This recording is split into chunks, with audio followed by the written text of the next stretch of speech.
Buenos días a todos.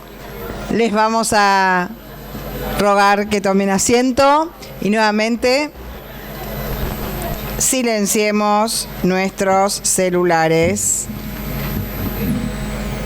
¿Ok? Bien. Nos reunimos ya tempranito, más o menos, 9:30, la verdad que no es tan temprano, en una mañana divina. Fue un amanecer precioso para iniciar nuestro segundo día de encuentro. En este segundo día, y después de todo lo que hemos escuchado ayer, supongo que todavía estamos metabolizando algunas de las expresiones que escuchamos, algunos de los conceptos. Nos pareció oportuno recordar cuál es el propósito de este encuentro y cuáles son los objetivos que nos han orientado en la configuración del programa. El propósito es promover la reflexión para el logro de una transformación que impulse hacia una gestión inteligente de las comunidades educativas. Y planteamos los siguientes objetivos: propiciar un encuentro que genere el diálogo entre los distintos actores de instituciones cada vez más complejas, favorecer el acercamiento a nuevas corrientes de pensamiento educativo y contribuir a la configuración de un nuevo paradigma de la institución escolar para que la escuela sea esto que queremos, una escuela inteligente. Bueno, a mí me toca darles una serie de avisos. En primer lugar, recordarles que a las 13 horas, al lado del desayunador, donde tomamos el desayuno, se va a desarrollar, a las 11 horas, se va a desarrollar una charla taller, el impacto de los directivos en la implementación de innovaciones en la escuela, por el ingeniero Castro Lechtaler. Y a las 13 horas, también, en el mismo lugar, otro taller sobre el tema Visión de la Economía Internacional, Principios, Desafíos del Gobierno a nivel local, Recomendaciones de inversión para un perfil conservador, dado por el licenciado Ezequiel Zamagliane. Y recordarles también que a las 14:30 vamos a sacarnos la foto del encuentro y la vamos a sacar en la entrada del hotel. Vamos a sacarla hoy, que tenemos sol, porque en Buenos Aires está lloviendo y mucho frío y no sabemos si mañana tendremos sol acá en Paraná. Razón por la cual adelantamos el día de la hora o el día, siempre hacemos los miércoles, este año la vamos a hacer el día martes. Bien, también recordarles que en la bolsa que se repartió está la encuesta, que la vayan completándola día a día, porque para nosotros es muy importante saber y conocer la opinión de ustedes con respecto a las conferencias y a los temas que se han desarrollado, para así poder organizar el próximo encuentro en el año 2017. Bien. Bueno, si estamos todos listos para empezar con el cuerpo más carnoso de este día, empezamos. La educación es el mayor reto que tiene planteada toda sociedad y obviamente la idea que se tenga de la escuela estará condicionada por la idea que se tenga de sociedad. Educar siempre tiene como objetivo ayudar a formar personas comprometidas con el bien, ya que como la inteligencia es neutra, debe necesariamente aliarse con la ética. Educamos desde un hoy conocido para un mañana desconocido, y este es el mayor desafío para cuantos nos dedicamos a la educación. Un horizonte temporal completamente diferente sugiere la necesidad de contar con un liderazgo diferente. La aplicación de la neurociencia al contexto organizacional provee un amplio potencial de conocimientos, metodologías y herramientas para la comprensión de las dinámicas que intervienen en el liderazgo y abre un nuevo campo en la investigación del mismo en una diversidad de aspectos dignos de explorar. Invitamos a la licenciada Silvina Di Lorenzo a presentar a la conferencista de la mañana de hoy, la doctora Sandra Torresi.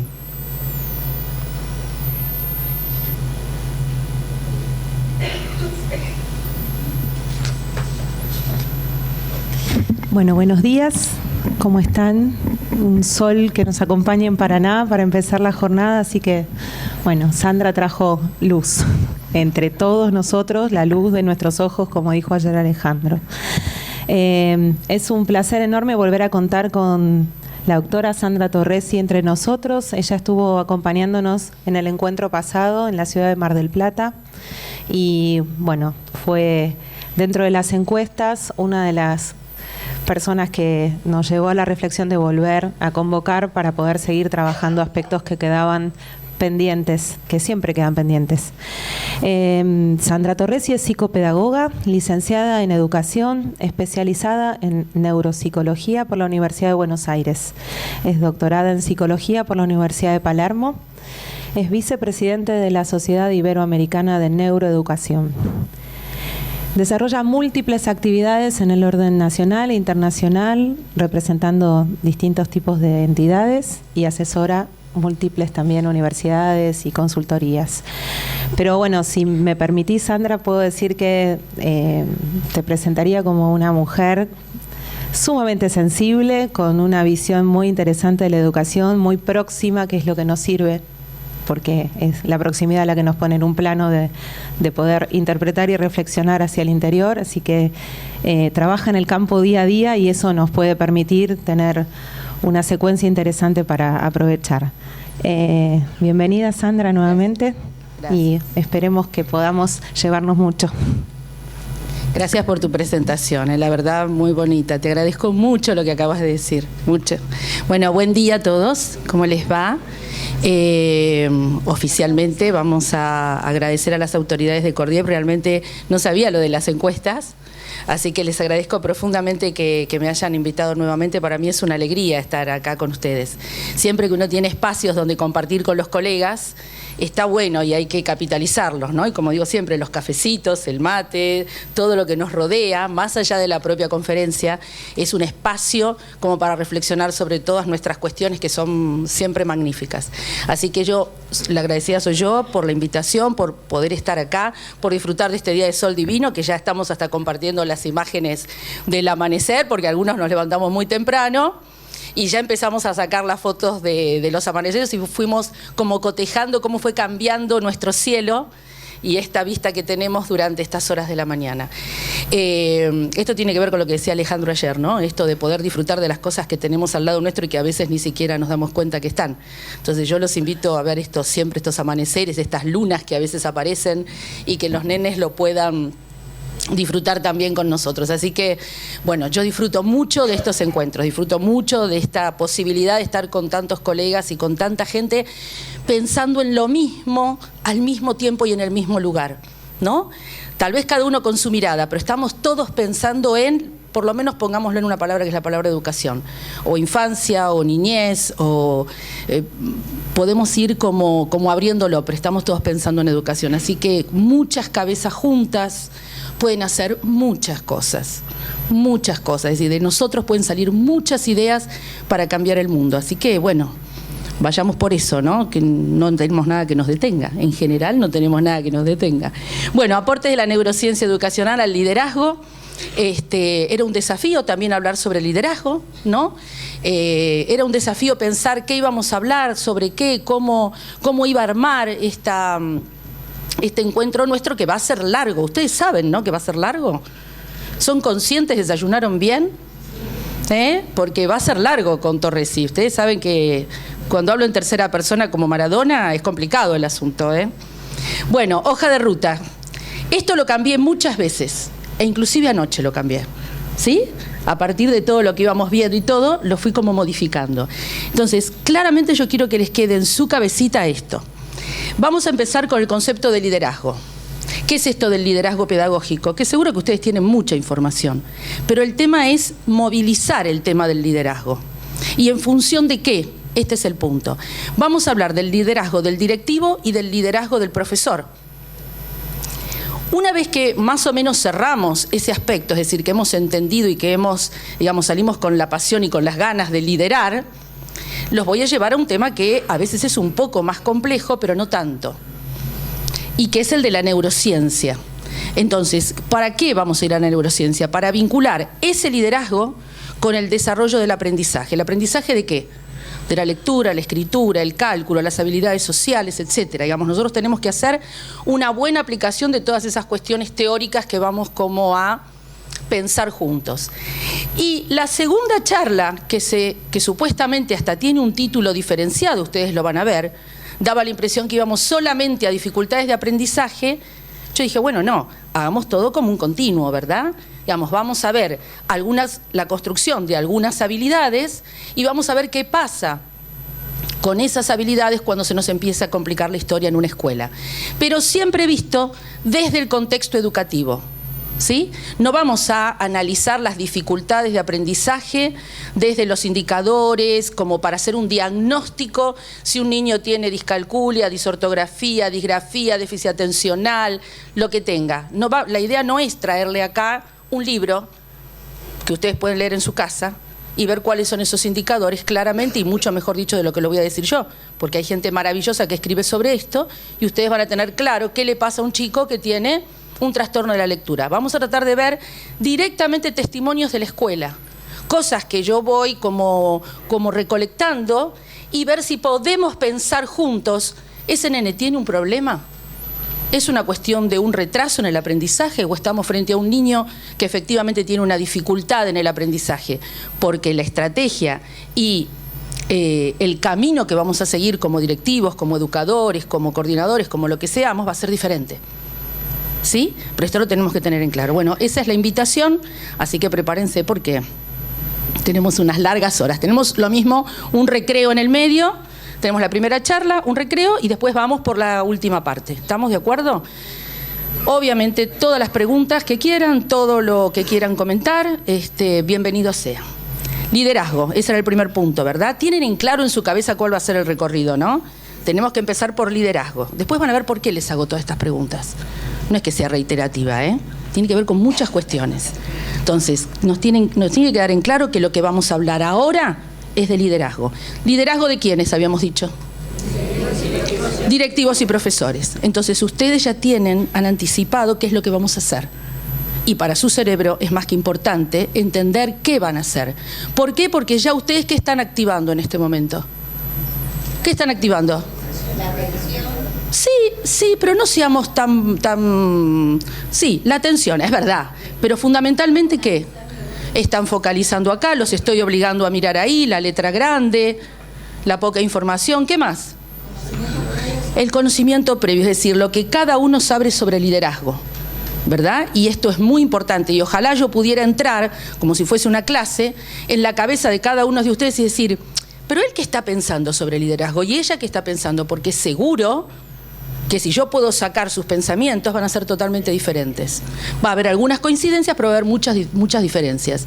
¿Y cuál es el tema? Que yo voy a empezar a hablar de liderazgo y ella va a hacer una conexión y él va a hacer otra conexión. Ahora, yo creo que hice para todos lo mismo, ¿no? Y les voy a decir, ¿entendieron lo que es liderazgo? Él me va a decir sí y ella me va a decir sí. Y no es lo mismo. Este es el punto. Entonces lo tenemos que tener en claro porque a veces lo decimos desde lo teórico, pero después puesto en una sala no está presente. Bueno, liderazgo. Vayan pensando lo que ustedes creen que es el liderazgo. Lo vamos a trabajar desde algunas cuestiones teóricas. ¿Por qué? ¿Por qué liderazgo? Esto lo tienen en claro. Porque hay un impacto claro y contundente. Hay una relación clarísima y es decir, nosotros en investigación lo llamamos significativa, ¿verdad? Hablamos de relaciones significativas o no significativas. Entonces, una relación significativa con el concepto de calidad educativa. No es que vamos a hablar de calidad educativa, pero ¿cuántas veces hablamos de calidad educativa sin entender lo que es el liderazgo?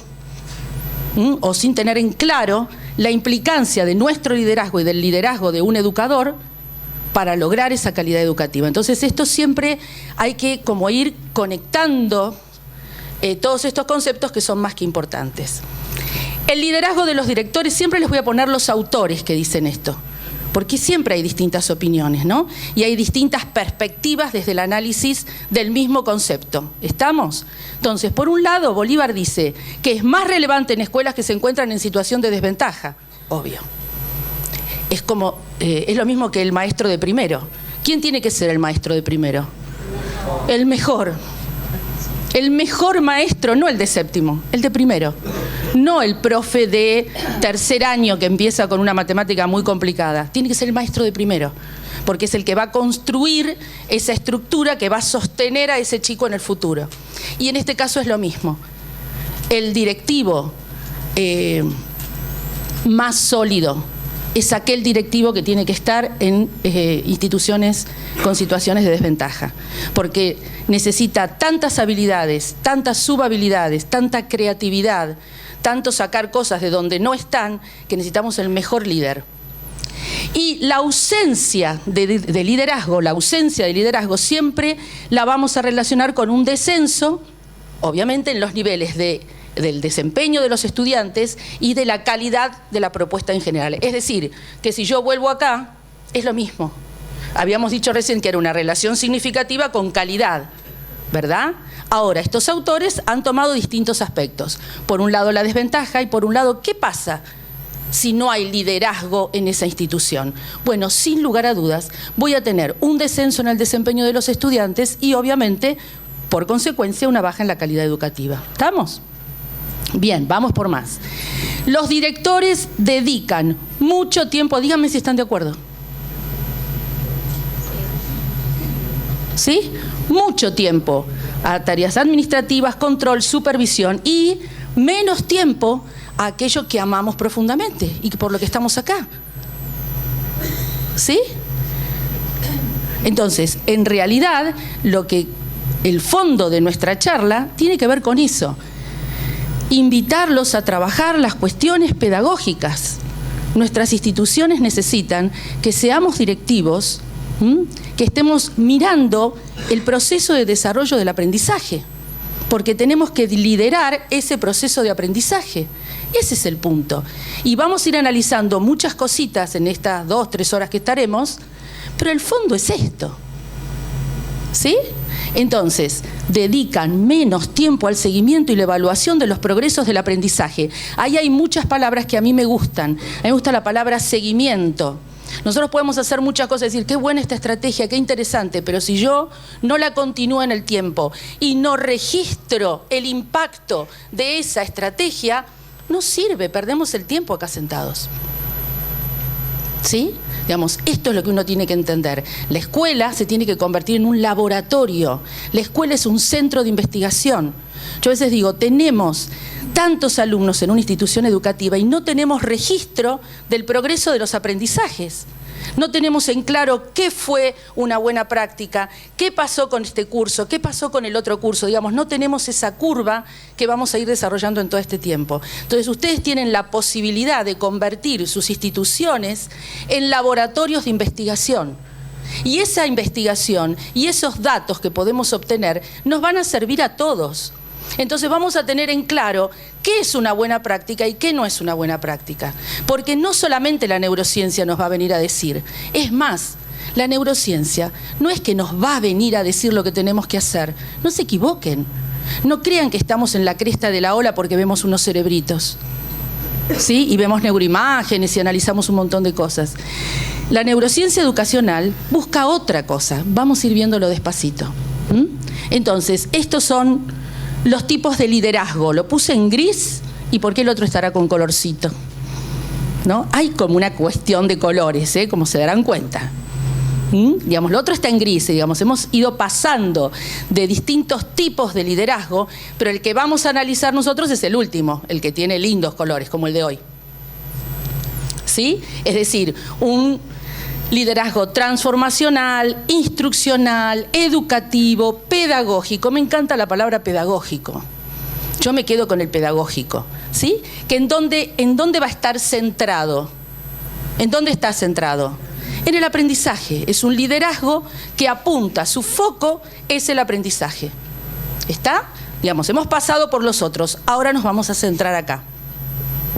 ¿Están de acuerdo? Bien, vamos despacito. ese foco del que acabamos de hablar, este señor Bolívar, que no es el Bolívar que hemos estudiado, es otro Bolívar, Este señor lo que ha hecho fue como un seguimiento entre el año 2000 y el 2015, ¿verdad? Entonces, en este devenir de qué hacemos o qué ponemos como foco en el liderazgo, él dice que en el año 2000 siempre estaba, a partir del año 2000 el foco estaba puesto en las personas, en las estructuras, en la organización, ¿verdad? Pero que en realidad cuando llegamos al 2015 apuntamos al cómo, que es lo que nos importa, más que el qué, que ya más o menos lo tenemos trabajado, ir al cómo. Y entonces es el mejor espacio para que ingresen los paradigmas que no son nuevos, son viejos, ya tienen mucho tiempo, pero son paradigmas que nosotros tenemos que empezar a adoptar para poder realmente trabajar desde un liderazgo pedagógico, porque si no nos quedamos en el como sí. Yo digo, sí, estamos para el liderazgo pedagógico, pero ¿qué cambiamos? ¿O intentamos cambiar algo o intentamos mejorar algo? No, estamos siempre con la palabra puesta en un papel, pero no en acción, ¿no? Bueno, no lo puse, fíjense, me olvidé de ponerlo. Como prácticas y funciones, es decir, esta es la investigación de Bolívar sobre el foco del liderazgo en la actualidad. Fíjense que es bastante actual. ¿Y por qué hacemos el foco en este espacio? Porque lo que se trata de subsanar es la desconexión que siempre hubo entre ¿qué? El liderazgo y el proceso de aprendizaje, porque el foco lo teníamos en otro lugar. Entonces, esta mirada, el liderazgo centrado en el aprendizaje, lo que busca es justamente romper con esa desconexión y volver a conectar como está haciendo este señor en este momento, ¿no? El de la imagen, ¿les gusta? ¿Se entiende? ¿De lejos se entiende? ¿Sí? Bueno. ¿Qué características tendrá un líder escolar? ¿Qué se imaginan? ¿Se sienten líderes escolares? ¿Se sienten líderes? Sí, yo ya he visto un montón. He visto un montón de líderes, ¿verdad? Los he escuchado anoche, los he visto ayer. La actitud que tienen. Hay muchos líderes acá. Todos son líderes. Sí, el tema es que ustedes se tienen que empoderar de ese liderazgo, se tienen que sentir que realmente están liderando, ¿no? Y hemos tenido contacto directo para eso, y qué bien que lo haces, ¿no es cierto? Entonces, características del líder escolar. Pensá lo que, es decir, te miro a vos especialmente, yo la conozco a ella, ¿saben? La conozco un montonazo y la encontré acá, así que me dio una alegría bárbara. Bueno, manejar conocimientos sobre equidad, inclusión, que puse, y diversidad de la enseñanza. ¿En qué están pensando? Equidad, inclusión, diversidad de la enseñanza. ¿Conceptos de dónde viene eso? Piensen, díganme con qué lo están conectando. Sí, con inclusión educativa. Vamos, inclusión educativa. ¿Estamos? Siempre estamos con el concepto de diversidad, de equidad. Es decir, tenemos que pensar en un líder que tenga esto muy armadito, muy en claro. Gran tema para trabajar. Digamos, cada una de las cosas que ponemos acá va a ser un gran tema de desarrollo. Pero que ustedes se tienen que ir pensando en esto. Porque es una dirección como muy importante, ¿no? Contribuir al desarrollo profesional de todo colega. Otro punto súper importante, es decir, este líder escolar tiene que contribuir al desarrollo profesional de sus colegas.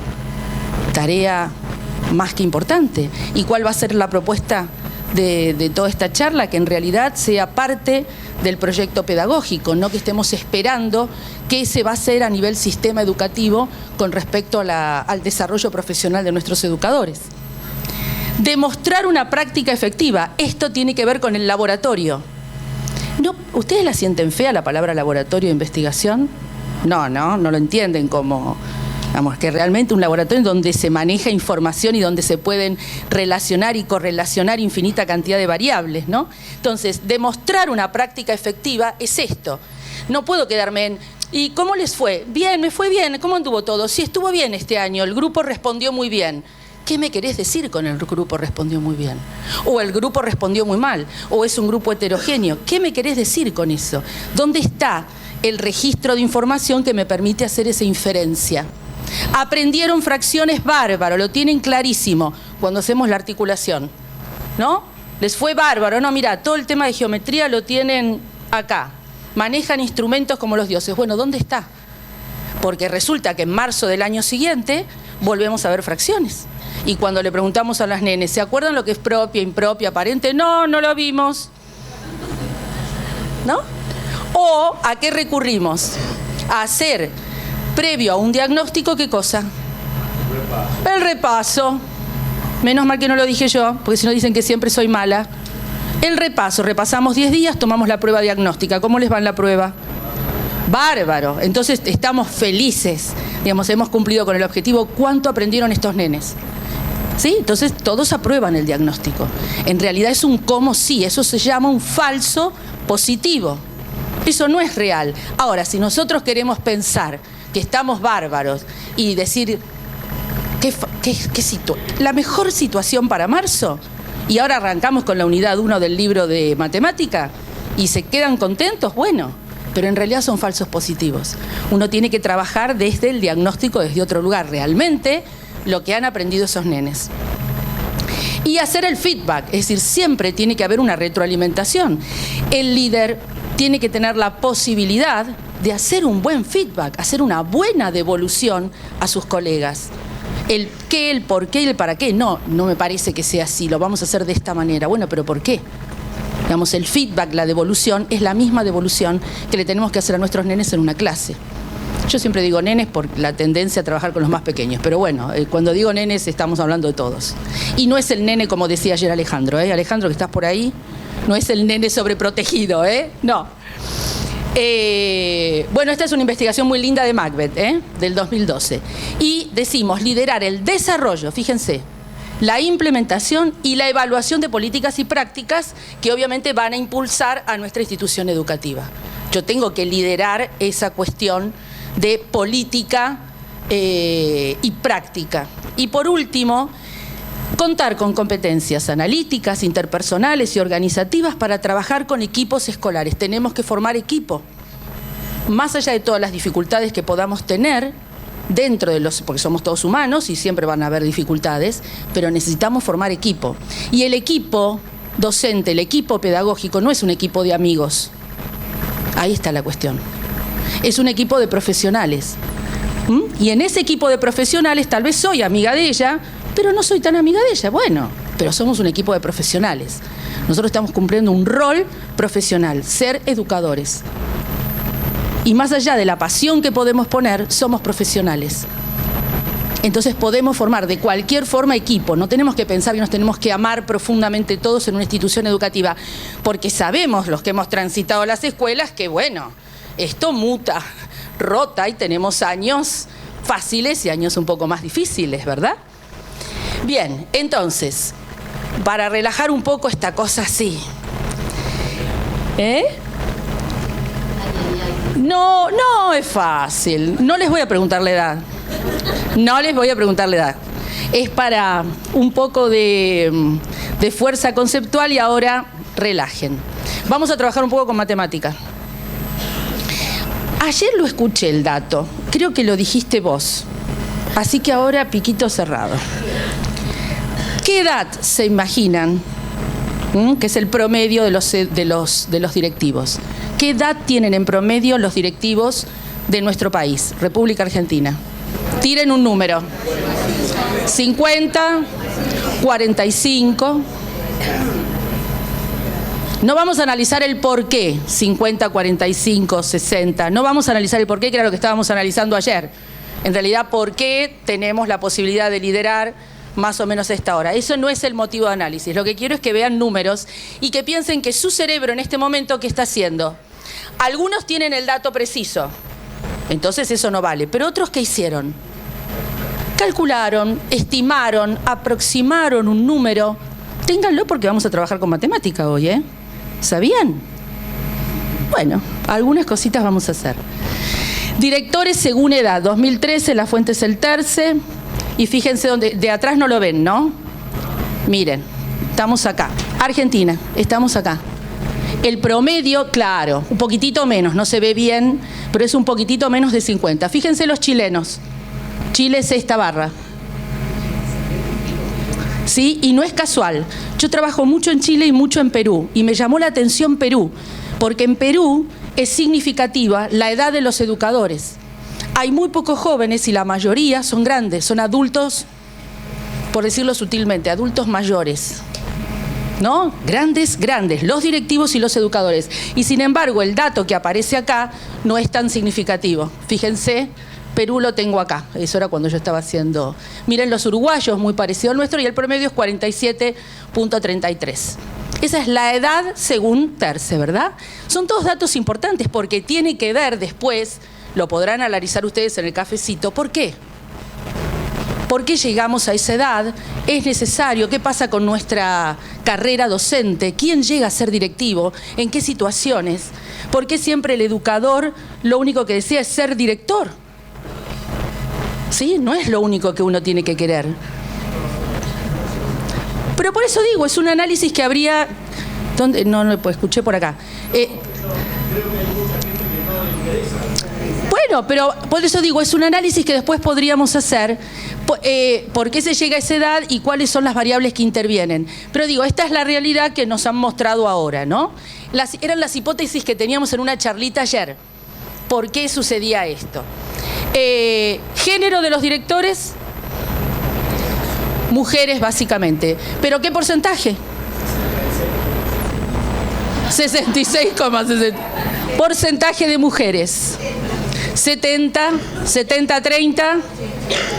Bien. ¿Y en el resto qué les parece? En el resto de Latinoamérica, en Latinoamérica, ¿qué pasará? ¿Más hombres? ¿Pensás que hay más hombres? Mira. Hombres naranja, mujeres violeta. Hombres naranja y mujeres violeta. Fíjense, miren los uruguayos. Miren los uruguayos, ¿eh? Y nosotros estamos acá adelante. Muy parecido a Brasil, por ejemplo. Fíjense el caso de México. Miren la paridad en México, que esto es notorio también. Porque cuando uno está allá, yo no conozco mucho de México, pero sí conozco mucho Monterrey. Ahí trabajo haciendo una consultoría. Y es significativa la cantidad de varones en la docencia. Y la cantidad de varones, obviamente, que acceden a la dirección de una institución educativa.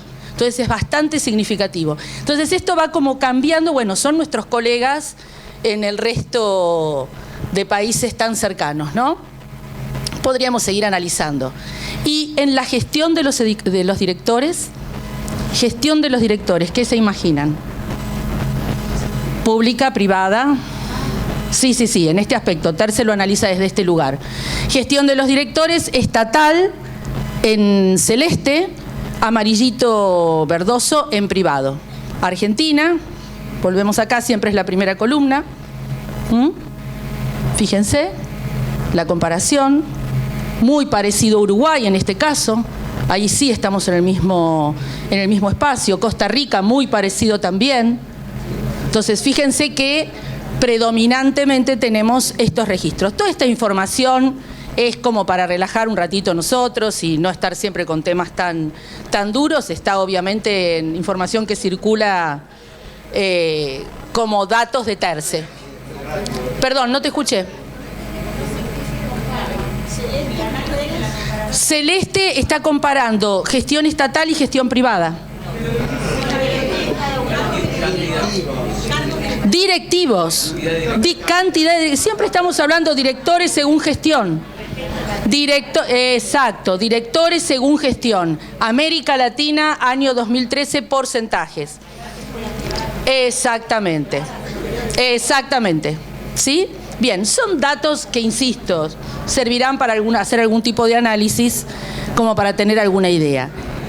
El tema, ¿cuál está? Que sea el porcentaje que sea de edad, de gestión, todo lo que hemos visto, ¿sí? El tema es el directivo como líder pedagógico lo que tiene que hacer es mejorar el desempeño, ¿sí? Tiene que mejorar el desempeño de ¿quiénes? De sus estudiantes y de sus profesores. Puntualmente, ¿qué es lo que necesita tener? Más allá de todo lo que analizamos antes, de esas características del líder, que son más teóricas. Esto es más la bajada a la realidad. Por eso el dibujito. ¿Qué es lo que necesita?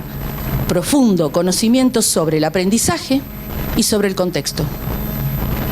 Porque no es solamente sobre el aprendizaje, sino sobre el contexto en el cual se va a desempeñar como líder pedagógico. Insisto, más allá de todo lo que vimos en investigación, puntualmente uno se tiene que quedar con eso. Tenemos que saber qué significa aprender, saber qué significa el desarrollo de un niño, qué implica el desarrollo de las habilidades de lectura, escritura, cálculo, habilidades sociales. Y eso, contextualizarlo. Porque a veces uno va con ideas maravillosas a algunos lugares y te das cuenta que si no entendiste el contexto, esa idea maravillosa cae en saco roto. En cuanto a todos los aspectos relacionados con los niños, digamos con las prácticas o lo que uno considera que es una buena práctica, pero también relacionado con la capacitación y la formación de los educadores o del equipo docente que le toca trabajar a ese educador. Entonces, aprendizaje profundo conocimiento sobre el aprendizaje y los contextos. Si nos vamos al liderazgo del profesor, digamos, cerramos un poco el liderazgo del directivo, nos vamos un poquitito al liderazgo del profesor. ¿Qué es lo que se propone desde la investigación? Que este liderazgo no va a surgir a partir de que es un profesor experto. Digamos, se convierte en líder cuando ya es un profesor experto. Hay que trabajar este liderazgo desde la formación inicial.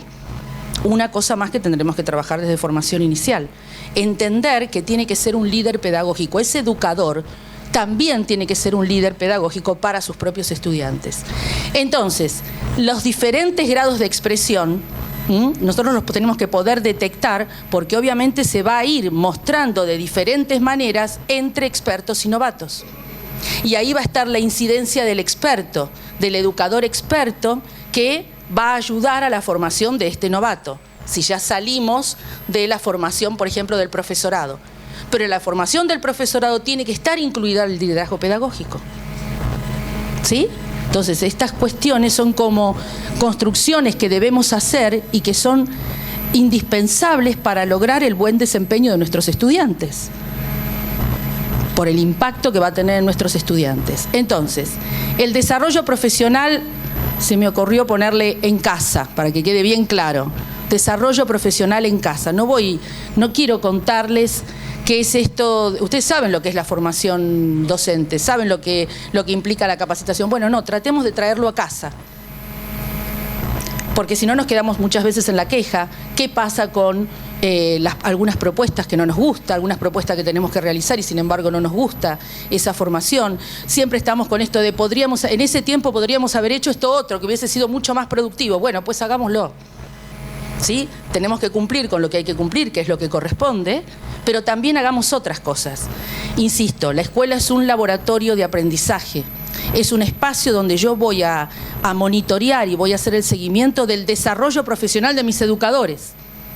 No solamente me voy a quedar, es un buen maestro o no es un buen maestro, lo tengo que formar porque soy un directivo, soy un líder pedagógico y quiero formar a otro líder pedagógico. Es maravilloso, porque tiene una cuestión de comunión entre las personas que están dentro de una institución educativa muy importante. Y esta es la mirada que desearíamos que realmente adopten todas las instituciones. El intercambio de conocimientos, el desarrollo de habilidades de liderazgo, el compartir la buena práctica.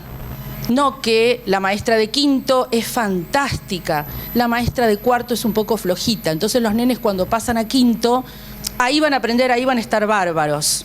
Total, bueno, la de cuarto es medio floja y esta información circula entre las familias. O la de quinto A no es igual a la de quinto B. Esto no nos puede pasar. ¿O qué habrá pasado el año pasado? Pero estos chicos tenían que saber fracciones. ¿Qué pasó? Estas cosas que es como un airecito que va circulando en la institución educativa, con esto hay que romper. ¿Por qué? Porque somos un equipo. Entonces no puede ser que quinto A tenga una modalidad y quinto B tenga otra. Una cosa es las cuestiones personales y el ser educador de cada profesor, de cada directivo, de cada coordinador. Estas son las cuestiones, pero hay un núcleo duro que es compartido. A nosotros nos queda claro que la observación de clases entre colegas es positivo. Bueno, es una práctica de nuestra institución. No es que estamos observando a nadie, no es que estamos cuestionando a nadie, no. Es una práctica de aprendizaje de nuestra institución educativa. Entonces, si uno la instala desde ese lugar, se convierte en un hábito y nadie se siente perseguido. Si yo voy y observo una clase, no la voy a observar para ponerle un 8, un 7, un 5, un 4 o un 10 a la señorita de séptimo, que es brillante. No. La realidad es que voy a tener indicadores que me van a marcar cuáles son los aspectos que con ese educador voy a trabajar mañana. Lo mismo que con los nenes. Si yo tengo en claro cuál es la zona de desarrollo real, después voy a poder hacer modificaciones. Entonces, este es el punto. Formación en casa. Profesores expertos y profesores novatos. Uno tiene que ser, a su vez, docente de los nuevos docentes. Esta es la idea. Este desarrollo profesional, que lo dice este grupo que trabaja muy bonito, es en realidad un modelo de aprendizaje compartido. Ese es el objetivo. Construir confianza en los vínculos internos de una institución. Y esto lo tienen que lograr ustedes, no hay opción. Nosotros necesitamos la disponibilidad de un educador, pero nosotros como líderes directivos son los que vamos a lograr construir este círculo de confianza y esta red profesional. Ustedes saben que para todo lo que es neurociencia la palabra red es maravillosa. Porque lo que yo estoy tratando de hacer también con ustedes es construir redes conceptuales, ¿no? Por eso empezamos por la hoja, fuimos como orientando muy bien cuáles son los nodos que vamos a ir conectando. ¿Estamos? El colega en una institución es una fuente de aprendizaje. Y yo tengo que sentir a mi colega como fuente de aprendizaje. Y yo mañana seré fuente de aprendizaje de ese colega. Porque cada uno tiene su experticia, cada uno tiene su fortaleza, ¿verdad? En un área, en otra. Pero todos tenemos que ser fuente de aprendizaje del otro. Durante la jornada de trabajo. Dentro de la institución educativa tenemos que tener espacios de formación. No es perder el tiempo y es un excelente modelo para nuestros estudiantes. Que vean que todos nosotros estamos en constante formación para que ellos estén cada día mejor. Ellos ven que nosotros también aprendemos. Ellos aprenden, nosotros también. Porque si no decimos, bueno, el aprendizaje, uno aprende todos los días, pero yo estoy en el escritorio sentado y la mirada del otro es otra cosa. Digamos, es como que me ha ungido con el saber absoluto, ¿verdad? Como directivo. Y lo que me permite hacer esto es la contextualización del conocimiento. Contextualizo en mi centro, en mi colegio. Y eso que ven ahí, esa imagen, esa es la Universidad INACAP de Chile. Estos son profesores universitarios trabajando esto de liderazgo, lo hacemos frecuentemente, lo hacemos todos los años, y en este liderazgo cada vez que nos encontramos trabajamos un tema distinto, funciones ejecutivas, autorregulación del aprendizaje, vamos tomando de acuerdo con lo que está pasando con los estudiantes, pues estos son todos profesores de la carrera de psicopedagogía, con la realidad de la psicopedagogía en Chile, con las dificultades del psicopedagogo en Chile, que ahora no se los voy a relatar, pero que tiene una realidad totalmente diferenciada de la nuestra, es decir, que yo no voy con mi psicopedagogía, sino que trato de contextualizar las nuevas estrategias para estos estudiantes y ver estos profesores qué van a hacer. Estos son profesores de distintas materias y estamos trabajando desde ese lugar. ¿No saben lo que es este grupo? Es como maravilloso. Aparte, el proyecto de esta universidad es muy interesante porque trabaja con población vulnerable. Digamos, los psicopedagogos con los que estamos trabajando, los estudiantes de psicopedagogía, son todos aquellos estudiantes que han sido un poco rechazados del circuito oficial de las universidades chilenas y que encontramos talentos maravillosos que habían sido como relegados, ¿no? Entonces hay que como posicionarlos, por eso es tan fuerte el tema del posicionamiento en esta universidad. El profesor, esto es bien teórico. Cuando es un líder, ¿qué le pasa? Implica el proceso particular de influencia social, eso sería el liderazgo, que está guiado por un propósito, siempre hay una guía, tiene el fin de lograr objetivos educativos, eso es el liderazgo, y utiliza los recursos del aula, utiliza lo que tiene, utiliza su contexto. No tenemos que pensar que el liderazgo se va a dar solamente en situaciones ventajosas, sino también se va a dar, como decíamos antes, en la desventaja, que justamente es el espacio como más importante. ¿Estamos? Bueno, Persistencia, resiliencia, apertura, respeto, confiabilidad, solidaridad es lo que dice Beatty en el 2011 de un buen líder.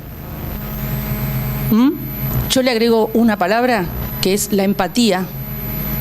¿Sí? Yo le agregaría a este señor la empatía y le agregaría otra que a mí me encanta, que es la disponibilidad, que está muy relacionada con la motivación. Empatía y disponibilidad, gano el cielo. Si yo tengo docentes que tengan eso, gano el cielo. Porque es entender al otro y tener la disponibilidad para decir, bueno, a ver, no tenemos la pantalla interactiva. No la tenemos la pantalla interactiva. ¿Cómo vamos a hacer esto? Y bueno, hay tantas cosas para hacer. Tantas cosas para hacer con un lapicito, un papelito, ¿verdad? Ojalá podamos tener todos la pantalla, sin lugar a dudas, porque nos permite volar más todavía. Pero yo tengo que enseñarle a ese chico que con poquito podemos hacer, digamos, dar vuelta al mundo. Con poquito podemos lo mismo dar vuelta al mundo. Entonces, él que dice que todo esto influye en la sensación de seguridad de un estudiante y no hay nada mejor que un estudiante, por el impacto que tiene esto, se sienta seguro en el lugar al que pertenece.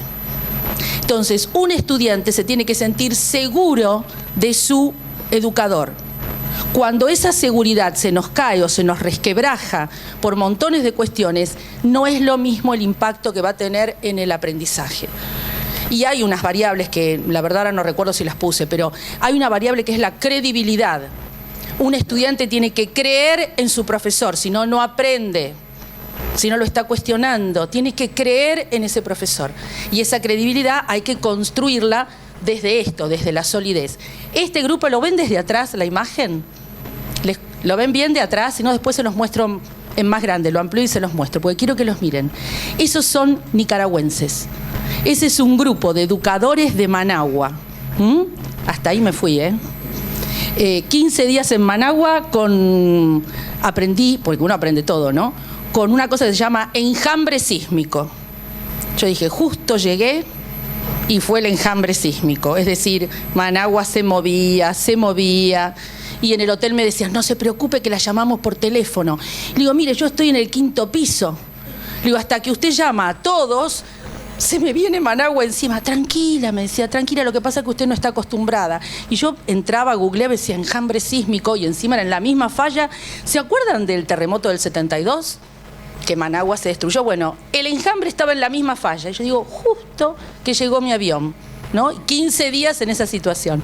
Bueno, esto es un grupo de educadores que tienen que liderar un proyecto más que importante, porque ellos tienen, miren la bajada que les exige Ortega, ¿no? Ellos tienen que entrenar a lo que llaman maestros comunitarios. ¿Saben lo que son los maestros comunitarios? Son maestros que no son maestros. Son parte de las comunidades más desventajadas que tienen el profundo deseo de educar a las nuevas generaciones. Entonces es como que se ungen maestros, pero no tienen preparación, no saben cómo enseñar, no saben qué es aprender matemática, enseñar cómo. Y hay montones de conocimientos que no tienen. Entonces, ¿qué es lo que se hizo con el ministerio? Armamos todo un paquete de formación básica, teórica, pero muy simple, muy concreta. ¿Cuáles son las cosas que debe aprender un preescolar en matemática? Las habilidades prelectoras, pero muy simple y con una cosa, imagínense, todo muy concreto y muy contundente, al mismo tiempo algo directivo, ¿no? Y ellos tenían que hacer después, como líderes pedagógicos, la bajada. Porque yo no podía llegar a los 3.000. Tienen 3.000 maestros comunitarios en Managua. 3.000 maestros comunitarios. Yo no podía llegar a los 3.000, tenía que quedar 3 meses o más. Entonces, ellos tenían que hacer la bajada. Entonces, estos son equipos de trabajo. Ellos ahí están trabajando con el material que habíamos armado y viendo cómo lo podían en realidad instrumentar con todo este grupo. Entonces, en este desarrollo profesional, más allá de todas estas cosas que son más que interesantes, que uno se tiene que formar en la disciplina, la didáctica, las relaciones con otros agentes, el contexto, todo lo que decimos, vamos a ir como focalizándonos, ¿sí?, en 2 cuestiones, en una disciplina y en una didáctica. Más allá de todas las variables, es decir, vamos a analizar algunos aspectos de alguna disciplina y de alguna didáctica relacionada con esa disciplina. ¿Estamos? Lo que yo tengo que lograr con el liderazgo pedagógico es impacto. El mismo impacto del Pokémon Go. El mismo. Ahí tenemos en claro cuál fue el impacto. No analicemos si es positivo o negativo, pero el impacto estuvo. ¿Sí? Yo necesito impacto. ¿Impacto qué quiere decir? Poder determinar si efectivamente esa práctica redundó en un aprendizaje en mis estudiantes. O es más de lo mismo. O parece bonito, pero en realidad después no construye absolutamente nada, que es lo que nos pasa. En muchas instituciones tenemos prácticas pedagógicas bonitas, coloridas, ¿verdad? Que dicen, uy, mirá lo que hicimos, pero ¿cuánto aprendió el nene con eso? No lo tenemos en claro, porque no podemos medir impacto, no que no podemos, no lo medimos. Estamos acostumbrados a no medir impacto, entonces no sabemos en realidad qué aprendió y qué no aprendió. Entonces, impacto en el aprendizaje y en el desempeño de los alumnos. Bueno, terminamos el primer bloquecito. ¿Estamos? ¿Qué temas desarrollamos? ¿Con qué palabras se quedan? Liderazgo, ¿de quiénes? Bien. ¿Alguna cuestión interesante que les haya parecido del liderazgo de profesores o de directivos? Que a ustedes les haya impactado, les haya gustado. Disponibilidad, dice ella. Empatía y disponibilidad. La apertura, perfecto. ¿Algo más? Formar equipo. Acuérdense que necesitamos equipo. Docentes que enseñan a docentes. Nosotros habíamos hecho un congreso muy lindo que era docente a docente, ¿no? Entonces cada docente mostraba su buena práctica, pero para poder mostrar su buena práctica la había tenido que fundamentar, conceptualizar, ponerla, darle una estructura para mostrársela al otro, ¿no? Decirle, ay, ¿no sabés qué lindo el material que traje? Mirá, te lo doy. No. Tenía que realmente fundamentar por qué. Entonces era una práctica divina, lo hicimos en un congreso. Pareja pasión, sí. Parejas pedagógicas. Pareja pedagógica, ¿por qué te gusta? Porque entre ellos se van confiando en lo que es positivo y negativo y les da la posibilidad de la autoevaluación permanente. Total. Muy bueno, pero hay que tener mucha, claro, tal cual, y la disponibilidad que decía ella. Aprender entre colegas, que es maravilloso, no hay nada mejor que un colega. Es lo mismo que los nenes. No hay nada mejor que un nene, que un alumno, un estudiante enseñándole al otro. El otro aprende fantástico, ¿verdad? Solidaridad, claro. Y no competencia. Sí, pero la escuela estamos llenos de competencia. Vamos a decir las cosas como son, estamos entre cuatro paredes. Perfectamente podemos decir nuestra realidad, ¿no? ¿Qué más? A ver. Construir confianza. Lo del laboratorio. Dale. El registro.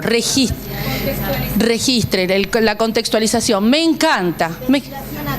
Investigación, acción. Pero equidad e inclusión. Equidad e inclusión. Bueno, ese es otro gran tema que no lo podemos desarrollar, necesitamos toda una mañana, pero es un gran tema. El director como líder pedagógico, descentrado también un poco de lo administrativo. Totalmente. Líder, digamos, la bajada que habíamos hecho. Fuerte, a ver. En casa. Bien, in situ. Primero puse in situ, después dije, no, vamos a poner en casa. ¿No? Claro, en casa. Evaluarse, autoevaluarse. No tenerle miedo a la palabra. Miren, yo cuando me formé en educación, la palabra evaluación era evaluación institucional, evaluación del docente, pero estaba todo en un papelito. Estaba todo en los escritos y en la teoría que tuve que estudiar para licenciarme en educación. El tema es que uno lo tiene que poder ver en una clase y esa evaluación va a empezar por una evaluación real de un educador con sus estudiantes y una evaluación real de un directivo con sus profesores. Pero no es la evaluación que marca la evaluación, no, la evaluación que en realidad tiene que ver con la mejora. Evaluación cómo mejora. Todos los días podemos mejorar en una escuela. Todos los días, si tenemos en claro y podemos observar. Ahora quiero que empiecen a pensar en la palabra observar. Acá ya tengo gente con mucha práctica en la palabra observar. Los chaqueños están con práctica en la palabra observar. ¿Sí? Y después van a ver por qué. Bueno, liderazgo y neurociencia lo empezamos a conectar un poco más. Recién estábamos en un tema muy educativo, muy del polo educativo. Nos vamos a ir un poquitito más al otro polo, que es el polo de la neurociencia, y vamos a tratar de juntar las dos cosas, ¿sí? Bien, neurociencia educacional, ¿qué es? Miren el gráfico y díganme algo. La neurociencia y la pedagogía y la psicología. Bien, intersección. Sí. ¿Verdad? Ella dice intersección entre estas ciencias. ¿Están de acuerdo? ¿Queda claro en el gráfico? Se tienen que grabar ese gráfico. Se lo tienen que grabar. Por un lado es como si fueran cayendo, como si fuesen afluentes, ya que tenemos la naturaleza tan cerca. ¿Qué va cayendo en ese centro? La neurociencia. ¿Pero qué aspecto de la neurociencia? La neurociencia cognitiva, la que me va a explicar una base, la base neural que va a sostener un proceso. Por el otro lado, ¿qué tengo? La pedagogía, ¿verdad? Todo lo que sabemos nosotros y lo que hemos estudiado tanto. Y, por último, la psicología también desde el aspecto más cognitivo. La neurociencia educacional va a trabajar con la psicología cognitivista, no con la psicología con otro paradigma. ¿Estamos? Entonces, esa conjunción hace una interdisciplina. La neurociencia educacional es interdisciplina. No hay vuelta porque necesitamos un poquito de cada uno para poder comprenderla.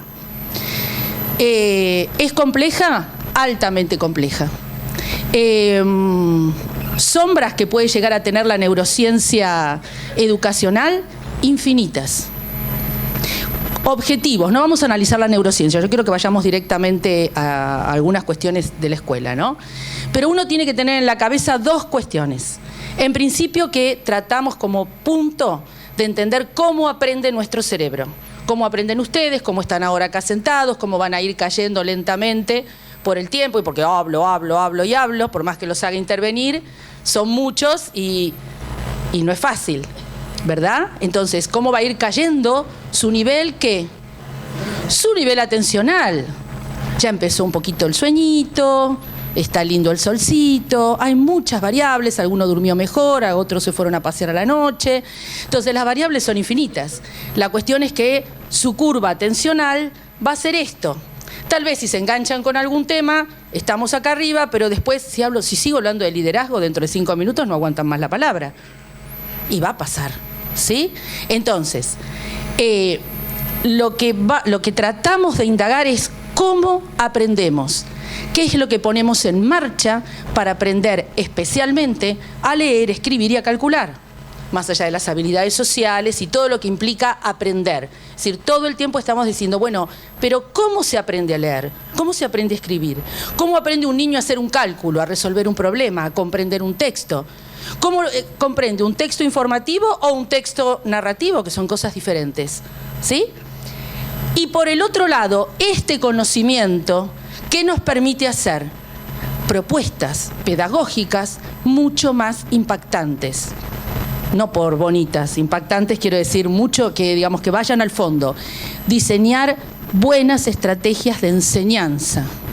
Si yo entiendo cómo un otro aprende, voy a poder entrar en su cerebro y hacer una buena estrategia de enseñanza. No solamente la estrategia que aparece en el libro.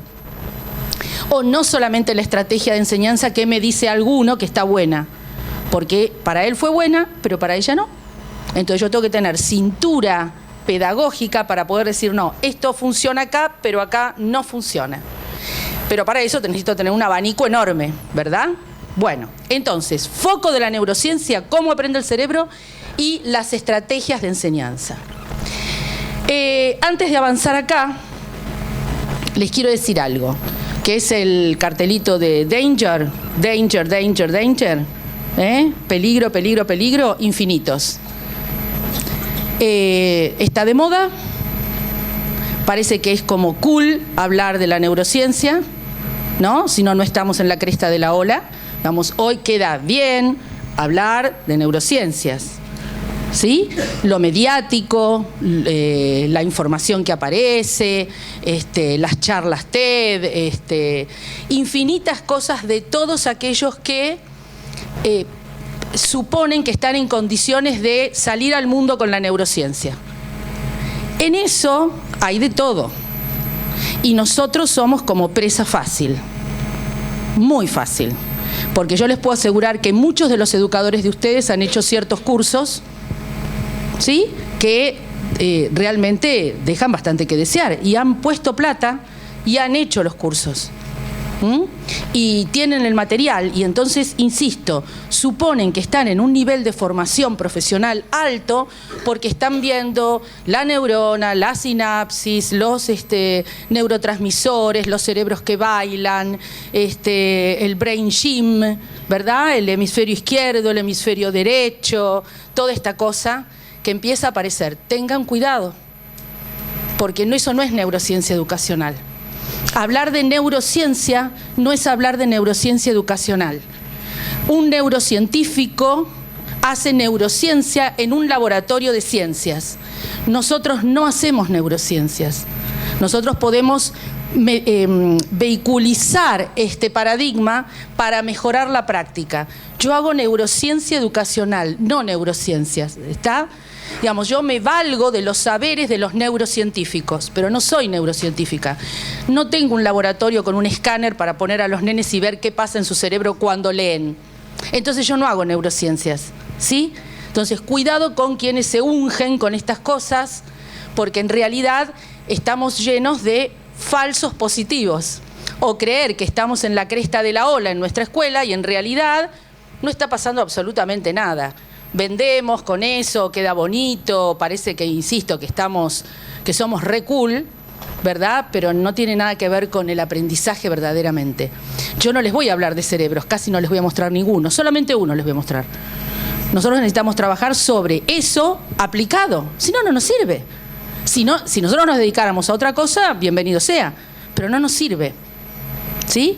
Hay mucha literatura muy linda, pero como digo siempre, y lo hago porque amo el mar y la playa, es el librito para llevarse a la playa y decir, bueno, mientras tomo sol, leo a este señor que habla sobre neurociencia. Qué bueno, qué interesante, veo las cuestiones fundamentales, qué lindo, está bueno, pero eso no es la escuela. Eso no es un chico haciendo un problema de matemática. Porque ese señor que escribió y que está buenísimo leerlo en la playa, no tiene la menor idea de lo que es un chico haciendo un cálculo. ¿Sí? Bueno, entonces cuidado con todo esto. Vamos despacito. Dos conceptos importantes que vamos a ver. Desarrollo y aprendizaje. Solamente creo que nos quedamos en eso. Desarrollo y aprendizaje. ¿Qué es el desarrollo? ¿Por qué puse desarrollo si estamos hablando de aprendizaje? ¿Las pueden vincular? ¿Desarrollo y crecimiento es lo mismo? Desarrollo y crecimiento. Estoy tratando de sacar conceptos así de sus cabecitas, ¿eh? Cuidado, no me conecten con crecimiento. ¿Qué es el crecimiento? Aumento en talla y peso. ¿Estamos? Sí, esto también. Esto también, ojo. Pero en talla y peso, el nene creció mucho. Punto, nos quedamos ahí. Calza 45, listo. Eso es crecimiento. Cuidado porque empiezan a entrar otras palabras. Está maduro para, no maduró, es inmaduro. Lo dejo en salita de 5 porque es inmaduro. ¿Qué queremos decir con eso? Los nenes no son peras, ni manzanas, que en algún momento van a caer del árbol. No espero la maduración de nadie. ¿Estamos? Porque un día se estrella contra el piso. Claro, cuando cayó, se estrelló. Esto de esperar que madure va en contra de esto. ¿Sí? El esperar, ya va a madurar, ya va a aprender. No, no tengo que esperar absolutamente nada. Salvo que, no estoy hablando de sobreestimulación, Quiero decir que si yo tengo un niñito en sala de 3 que no habla, ¿qué voy a esperar? Que se estrelle contra el piso. ¿Sí? ¿Por qué? Porque si tengo ideas sobre lo que es el desarrollo típico del lenguaje, me voy a dar cuenta que a los 3 años tiene que tener un nivel de lenguaje determinado y que este nenito no lo tiene. Y no puedo decir, bueno, vamos a esperar, no, todavía es chiquito, después explota un día el lenguaje. No hablaba nada y de repente empezó a hablar. No. Lo mismo con el resto. Digamos, ¿por qué siempre tenemos tanta seguridad, por ejemplo, con respecto al desarrollo de la marcha? Que ahí sí nos preocupamos. Si un chico no se desarrolla motrizmente, tenemos en claro que primero, va a mantener la cabecita, se va a sentar, va a gatear, va a caminar y nos preocupa si esto no sucede en tiempo, ¿verdad? Y vamos al médico. Ahora, con otros desarrollos como los desconocemos, no nos preocupamos. El lenguaje, qué poco que conocemos del lenguaje, ¿sí? Y estamos siempre con esto, no, espera, ya va a hablar. Y tenemos a un nene mudo en sala de 4, en sala de 5, que después tiene que aprender a leer y escribir. O que ya me tiene que estar empezando a mostrar sus habilidades, que van a ser las prelectoras para poder despegar claramente con lenguaje escrito y lectura. Entonces, desarrollo infantil es un proceso de co-construcción entre ¿qué? Lo biológico y el ambiente. Grábense estas dos, porque el ambiente somos nosotros. ¿Sí? Entonces, el desarrollo de ese chico va a depender de nosotros. Cuando esté el doctor Albino también él les va a hablar de eso, en otro aspecto. Pero el desarrollo de las habilidades de lectura, de escritura, de cálculo, las habilidades sociales dependen de nosotros. El ambiente que vamos a proveerle a ese estudiante para que desarrolle al máximo, porque uno desea que lleguen al cielo, al máximo sus habilidades. Entonces, el desarrollo siempre es capacidad adaptativa, siempre en términos de neurociencia, siempre es adaptación. Y el aprendizaje, yo les dije, desarrollo y aprendizaje, para la neurociencia es como si fuesen sinónimos. Desarrollo igual aprendizaje es eso, porque yo me desarrollo a través del aprendizaje. ¿Qué palabra rescatan de ahí? Cambio. Cambio. ¿Y cómo se produce ese cambio? En la interacción con el otro, con lo que sea, pero se produce a través de la experiencia, por eso está en mayúscula. Cambio, experiencia. Si yo no tengo una buena experiencia de aprendizaje, no va a haber cambio en mi cerebro. Y el cerebro se reestructura, se reorganiza, se rearma a través de la buena experiencia. No hablamos, insisto, ni de neuronas, ni de sinapsis. Esto es otro nivel de análisis, que ahora lo vamos a ir viendo juntos también. Pero yo necesito brindarle a un estudiante una buena experiencia de aprendizaje para que pueda lograrlo. ¿Estamos de acuerdo? Cuando dice ambiente complejo no quiere decir ambiente difícil, quiere decir ambiente diferenciado, ambiente que realmente me esté mostrando otra cosa para que realmente haya un cambio estructural, si no, no hay aprendizaje. Si no, lo que hay son falsos positivos, como lo de fracciones. Creemos que aprendieron propia, impropia, aparente o lo que es un equivalente y en realidad no aprendió nada, es un falso positivo, no hubo cambio estructural en ese chico. Tengo que volver a empezar en quinto, volver a empezar en sexto y siempre damos lo mismo y siempre estamos en el mismo lugar, digamos, el cambio es mínimo. Lo que sabemos sobre el cerebro matemático es lo que necesitamos para diseñar una estrategia. Nos vamos a ir a un aprendizaje que es el de la matemática.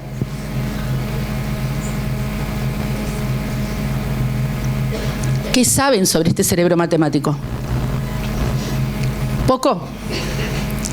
Confiesen. Es el momento, estamos acá entre cuatro paredes. Es el momento. Piensen ustedes cuánto saben sobre su ser matemático. Cuando ustedes estuvieron diciendo el porcentaje de edad, de gestión y todo eso que era medio como un juego, más allá de la realidad, ¿qué estaban haciendo? Estaban estimando, estaban trabajando con información, con datos matemáticos. Yo les exigía a ustedes un dato matemático. Su cerebro estaba activando áreas determinadas que les permiten decir 47.33, les permite decir 70-30, ¿verdad? Como me dijeron por allá. Dijeron 70-30. Tiene que tener en cuenta muchos conceptos. Más allá de estimar que iba a ser 70-30, no me podía decir 70-40. Como hemos visto algunos ejemplos por ahí que aparecen números insólitos. Cuando vos haces la cuenta, decís, pero acá hay algo que no me cierra. Exacto, 110 te da en definitiva, ¿sí? Es eso. Dos miradas. Siempre acuérdense cómo era el gráfico de la neurociencia educacional. Yo les dije que se tenían que acordar. Mírenlo al señor. ¿Podés levantarte, por favor? Te necesito. Por favor, lo necesito. Por favor, profesor, es un segundo. No, nada, lo que acabas de hacer cuando yo pregunté, porque te necesito como modelo de proceso de...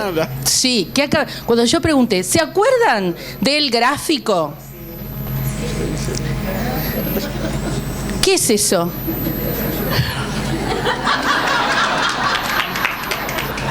Muchas gracias, espectacular, espectacular. ¿Qué es lo que hizo él? ¿Por qué yo lo miro a él y le digo, sí, por favor, vení? Fue una representación ¿de qué? Del gráfico. ¿Cómo él logra esa representación? ¿Cómo hizo esa representación? Recordó información. Bien. ¿Recordó la información gracias a qué? A una imagen. Miren cómo lo van construyendo. A una imagen que yo puse ahí. ¿Era una imagen clara? Digan que sí, porque lo estuve haciendo durante toda la noche, no me van a decir que no era clara. ¿Era una imagen clara? ¿El gráfico era claro? ¿Estaba clara la información? ¿La disposición de la información era clara? Entonces, ¿yo qué estoy tratando de hacer con su cerebro? Que focalice, como vos focalizaste en el gráfico. Yo los forcé porque le dije, miren bien el gráfico, ¿no? Digamos, al que estaba medio distraído, traté de que sus ojitos miraran el gráfico. Es decir, que yo lo que trabajé con su cerebro fue la codificación de esa información. ¿Sí? Codificó, él codificó, almacenó en algún lugar de su cerebro, no nos importa cuál, y después, ¿qué puede hacer? Recuperar, es decir, traer esa info para hacer la acción que yo les pedí. Yo les pedí cómo era el gráfico, qué características tiene. Entonces él hizo traca, traca y traca. Digamos, si él lo tiene que hacer en un papel, reproduce perfectamente el gráfico que habíamos visto antes. Y eso es trabajar con información, en este caso, visual. Acompañada, me quedan 10 minutos, me quiero morir, les digo la verdad. Acompañado por lo verbal, ¿sí? Es decir, que yo estoy trabajando con la información visual en este momento. Paréntesis, nos quedan 10 minutos. Sostengan la atención, en 10 minutos cortamos y vamos a tomar el cafecito. 7 ahora, no hablo más. Vamos por esto. Dibujen en el aire un triángulo. Bien, ¿lo tienen el triángulo? ¿Están viendo? Otra representación mental. Esto es imaginería mental. Imaginería, maravilloso en nuestro cerebro. En la punta de ese triángulo pongan una conducta manifiesta. ¿Cuál puede ser? Sí, no, pero eso sería una emoción, enojo, una conducta.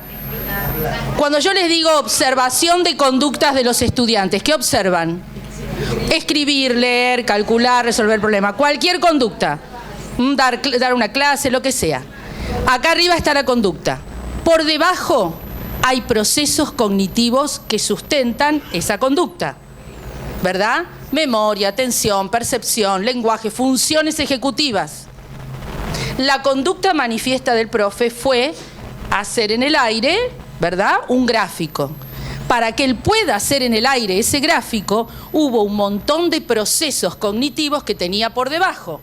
Él prestó atención, su memoria a largo plazo está funcionando perfecto y sus habilidades de representación están impecables. Así que, profe, soñado.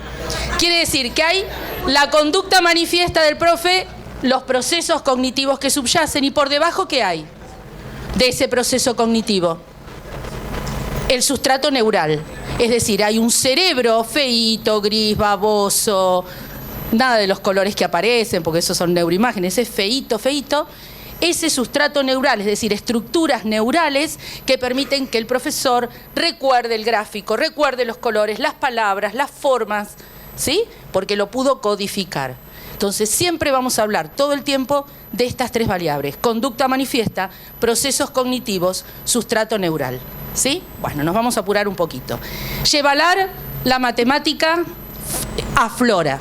Yevalar es del polo educativo, ¿sí?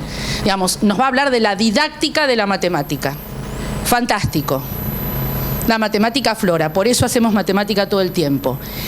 Pero hay otros que vienen del polo de la neurociencia, ¿sí? Que nos van a decir que hay una predisposición natural para hacer matemática. Y les dejo el bombazo nada más, ¿no? Porque no lo podemos desarrollar, ya no tenemos tiempo. ¿El bombazo qué es? La escuela como medio cultural, ¿favorece esa predisposición natural o la aplasta? La aplasta, claramente, eso es lo que vemos. Y la investigación en la actualidad está trabajando sobre estos dos conceptos. ¿Qué pasa con esa matemática innata, preverbal, verdad, que les va a permitir a ustedes hacer un montón de cosas en 5 minutos, si llegamos? ¿Sí? ¿Qué pasa con eso? Y ¿qué está haciendo la escuela con respecto a todos estos saberes que deberíamos conocer como escuela? Entonces, hay un proceso muy lindo que viene del lado de la educación, que es el proceso de matematización, y le vamos a aplicar las funciones ejecutivas que vienen del polo de la neurociencia. Las funciones ejecutivas son esas que nos permiten organizar, planificar, ¿verdad?, tener una secuencia lógica y llegar al final de una historia. Entonces, miren esto. Identificar y localizar un problema. Organizo la información, generalizo, resuelvo y discuto el sentido. Esto sería el camino lógico de una resolución de problemas. ¿Lo tienen? ¿Sí? Porque necesito que ahora miren esto.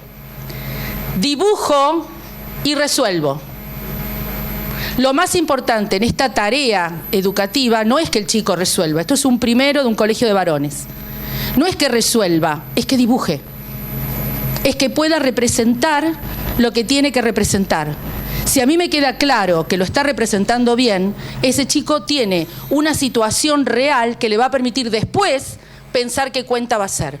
Un chiquilín hasta le puso el precio, hasta los bombones, y este no, este fue un poquitito más estructurado. Ahora este perdió tiempo en el precio y no llegó al resuelvo. Es el mismo día a la misma hora. Ese no, ese va a tener más dificultades. Entonces, ¿qué es lo que nos pasa? 5 minutos más lo puedo tener. En la otra. Seguimos en la otra. ¿Qué es lo que nos pasa? Tenemos como una didáctica. Esperen, déjenme ver una cosa. Tenemos como una didáctica basada en los procedimientos. Al ser tan procedimentales todo lo que hacemos, cometemos errores que llamamos de transposición didáctica, que es lo que nos trae Yevalar. Es decir, hay un saber sabio muy complejo que cuando nosotros lo necesitamos pasar a la didáctica lo destruimos. Y tenemos infinita cantidad de ejemplos en matemática, especialmente en matemática, donde cometemos errores terribles que lo que hacen es destruir el concepto matemático. Podríamos analizar un día entero.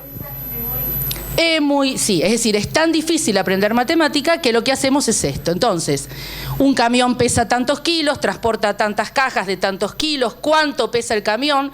Y vamos a sumar, ya que estamos, algo hay que hacer. En clase hay 15 niños y 17 niñas, la profesora reparte 5 hojas. ¿Cuántas hojas ha repartido? Si dice total, sumemos. Fíjense la fuerza de total con respecto a la palabra reparto. A pesar de que en la segunda instancia dice reparto, no reparte.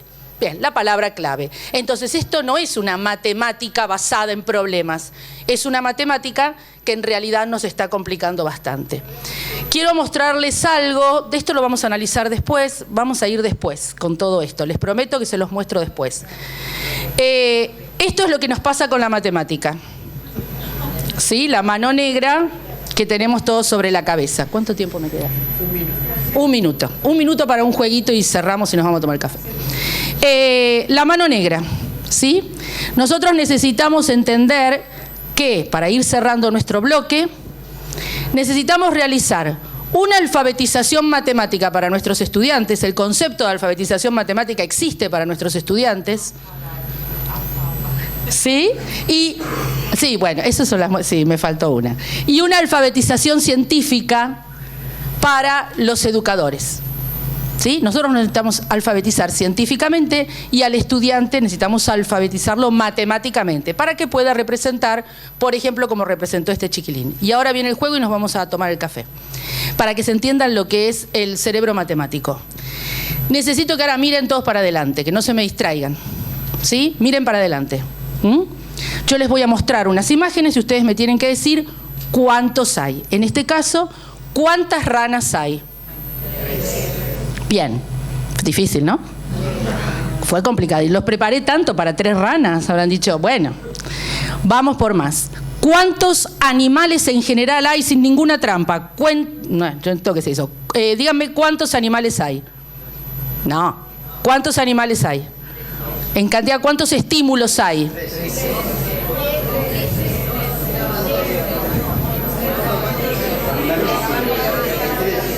No hay ninguna suspicacia, cuenten nada más.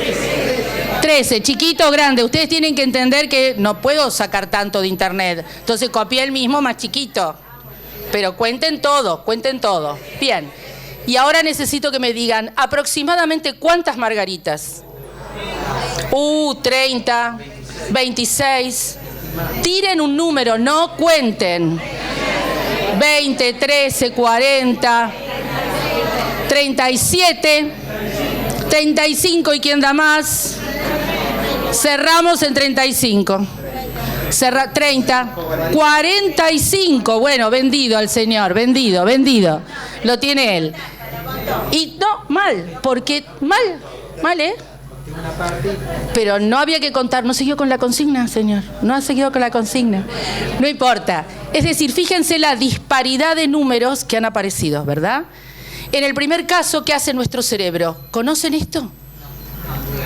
Ámenlo profundamente, ¿eh? Esto se llama subitar. Subitar una pequeña colección en forma global, perceptual y directa. Menos. 4. Y hay investigaciones que dicen 3. Pero está bien. Sí, 5 ya es mucho. 5 es mucho para un pequeño. Por eso yo puse 3 ranas. Ustedes como coro de ángeles, como el de ayer, dijeron 3. ¿Verdad? Miraron las ranas y dijeron 3. No dudaron, dijeron, ¿qué le pasa a esta mujer que pone 3 ranas? Y dice, ¿cuántos hay? No, pero le dejamos a Piaget por un ratito. Le dejemos a Piaget. Ahí estamos subitar. Contar es la otra tarea que hicieron, por eso tardaron más.